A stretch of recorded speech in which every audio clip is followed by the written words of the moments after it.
So in the previous episode we've done a comparison between this game, the New Zealand story for the NES and for the SEGA Mastersystem, and now it's time to look at another Taito arcade classic, which is, as you can see there on the monitor, is Rainbow Islands.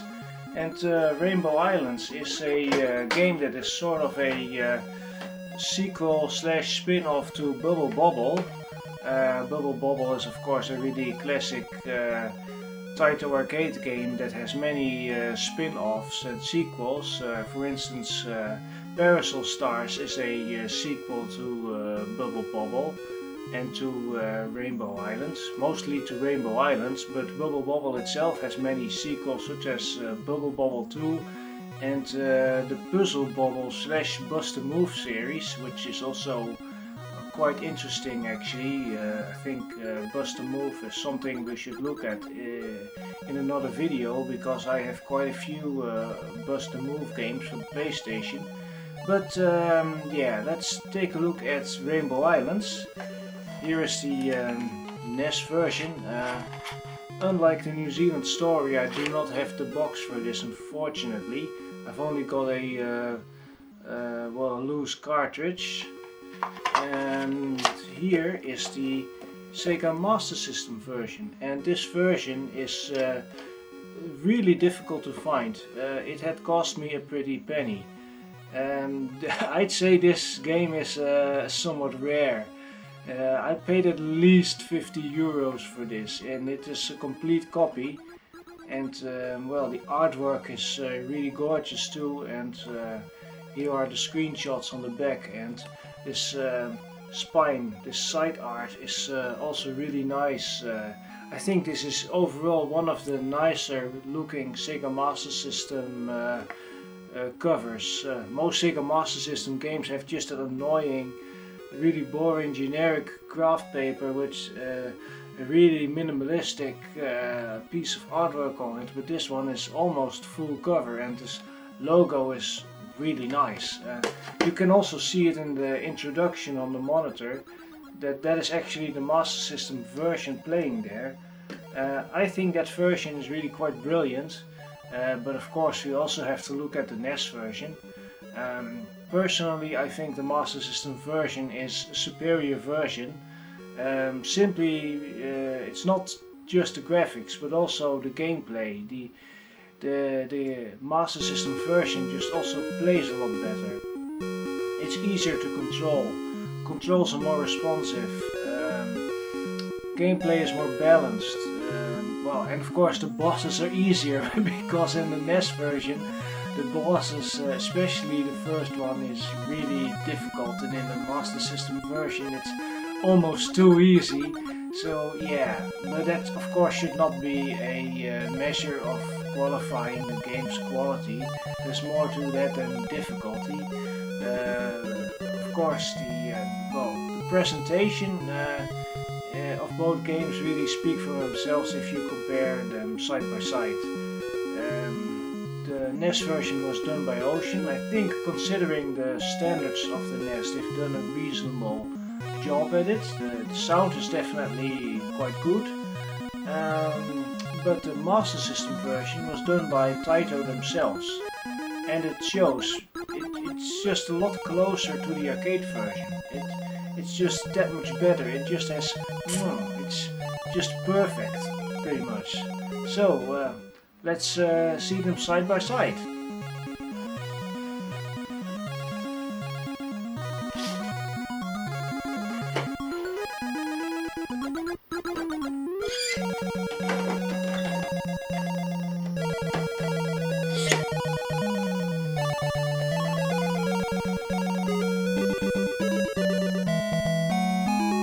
So first up is the version for the NES. This is the Ocean version. There's also a version made by Taito. That version was, I think, released in America. That is a lesser known version of the game. So that's rather interesting. You have basically got this game twice for the NES. A version done by Taito and a version done by Ocean. The ocean version is the more well-known one. If you hear a buzzing sound, that's well, due to my NES. This was captured from real hardware using a DVD/hard disk recorder, and my NES has a really terrible buzzing noise. I think there's some kind of ground loop problem. I've always noticed that the NES and the Super NES are a lot more noisy than my other consoles. It seems like the audio circuitry doesn't really have good shielding in it. But we're not talking about audio problems now, we're covering the game. And well, as you can see, it's a fairly cute game. It's really in the style of Bubble Bobble. Yeah, you can shoot rainbows, and those rainbows serve multiple purposes. They are your weapon, but they are also a means of transportation. You shoot them to get rid of enemies, and you can use them as a ladder. They are rainbow stairs. So the music you are hearing is a good example of the European chiptune style, because it uses a lot of arpeggios. That's a technique that was very common on the Commodore 64.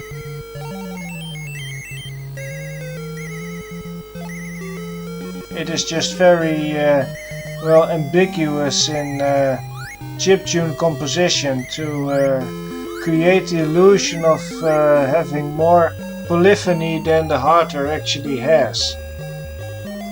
It's a method to create a richer sound on limited hardware. So that was the first stage. We can now collect some fruits and some beer and some cakes and other stuff. Next round.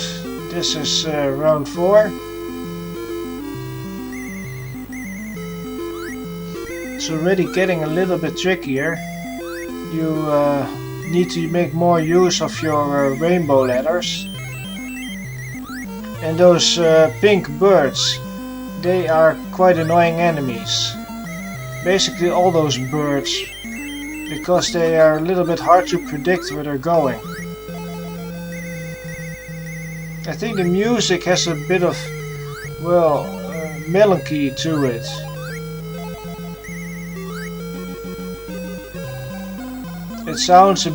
It doesn't necessarily sound cheerful. There's something, well, kind of sad and melancholic in it. And the boss is really difficult. I have attempted this boss many times, but I can't beat it in this version. It's just, this thing goes so erratically, it's so hard to predict where he's going, whereas in the Master System version he's ridiculously easy, because the stage layout is actually different.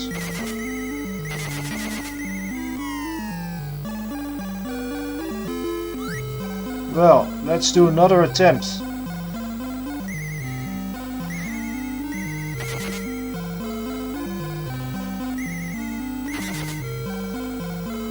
That seems to be the trick. But if you make the slightest mistake like that, you are dead.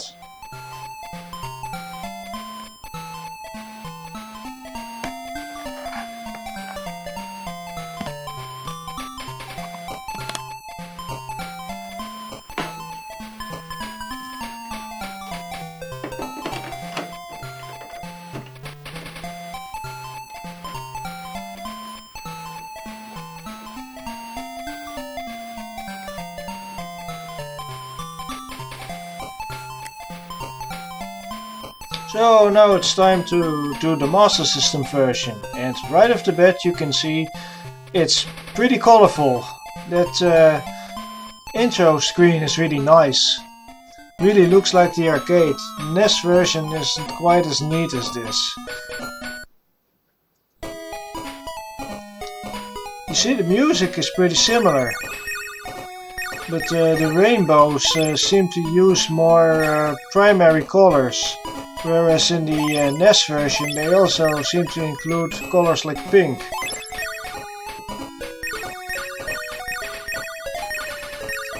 And as with the New Zealand story, you can see the graphics have a lot more definition to them. They're much more colorful and much more detailed. But hey, that's, well, quite typical for the SEGA Master System anyway. So we pick up our goodies and on to the next stage.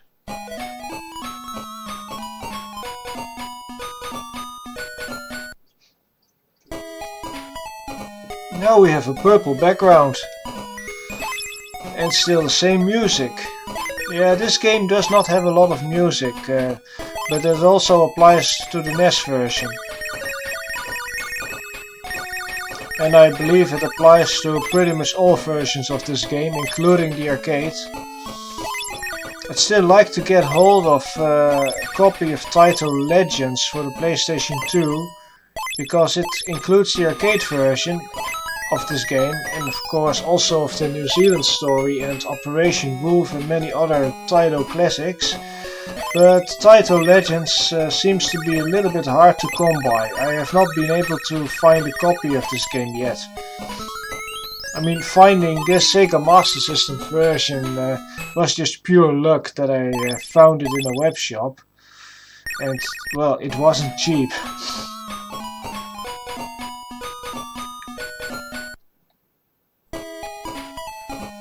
Now we have a solid blue background. It's a bit of a darkish blue. Just as with the NES version, the backgrounds in this game are a little bit bland. I think it applies even to the arcade version. I mean, just a solid colors background, that's a little bit sparse, isn't it? Bubble Bobble at least had a black background, and I think a black background is a little bit more stylish.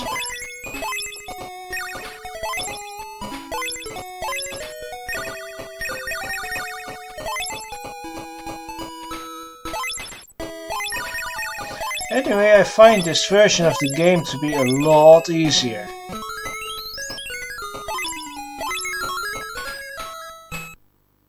So, time for the next stage.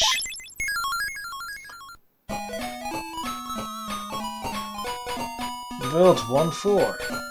There's actually 7 worlds in this game, each with about 4 stages.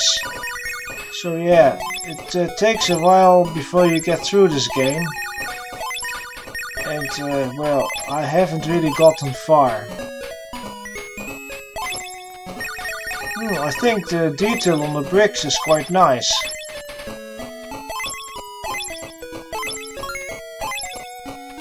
Oh, this seems to be a little bit hard. Oh, it's boss time. This boss is called Spidey. It's the same boss as in the NES version, but as you can see, the layout of the platforms is different. And he is ridiculously easy. Here, there you go, already beaten. Right on the first go. That was just too easy.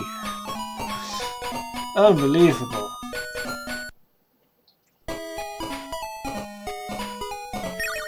Now we are in some kind of candy land by the looks of it. Everything's all purple and, well, kind of brownish. Hey, that's actually the first time I die in this game.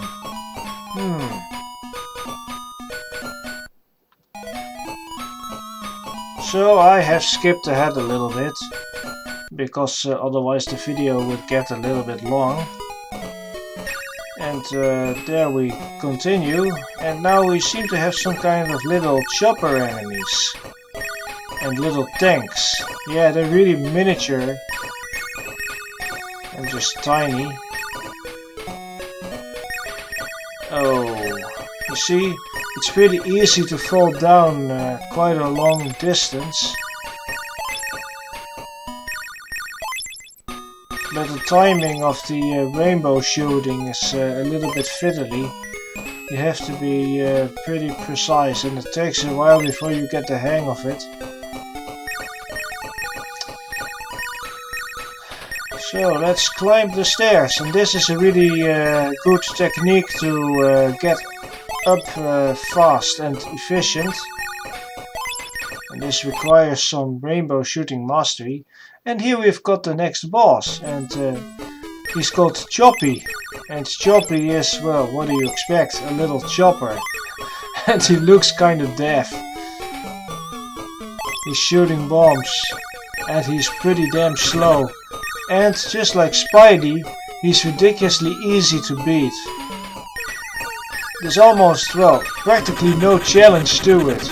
Here, Days Gone. That was super easy. Oh well.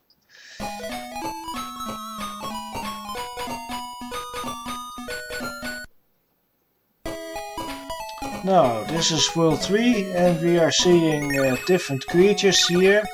And it looks like some kind of castle.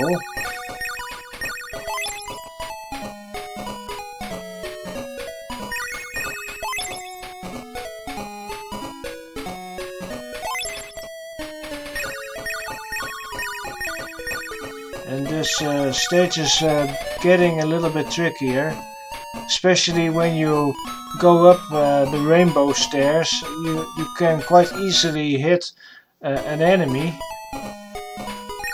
And as you will see, I'll attempt this a few times, and I keep kind of making the same mistake. It may be possible that you don't always see those rainbows appearing in the video. At least that's how I see it here in the video editing program. I think that has something to do with the digitization of the analog video. As this was captured from a real Master System using a DVD recorder, I then used Handbrake to rip the DVD to an MP4 file, and I had to use deinterlacing to make it look good. Actually, I still would want to get a FrameMeister someday with a decent modern capture card, because that would also allow me to capture gameplay footage in 60 Hz, as my Master System and my Mega Drive are modded to be able to output that format. But my DVD recorder doesn't really play along nicely. It can actually record both PAL and NTSC, but it can't do that at the same time. If the recorder is set to PAL mode, it only accepts 50 Hz input, and if it's set to NTSC mode, it only accepts 60 Hz. And it cannot allow you to burn both PAL and NTSC movie clips on one and the same DVD. In fact, it won't even let you view recordings in the different formats when it's set to another format. So if the machine is set to PAL format and it also has some 60 Hz recordings on there, you cannot even preview them. It can only display the footage that was recorded in the format that the recorder is currently set in. So that's annoying.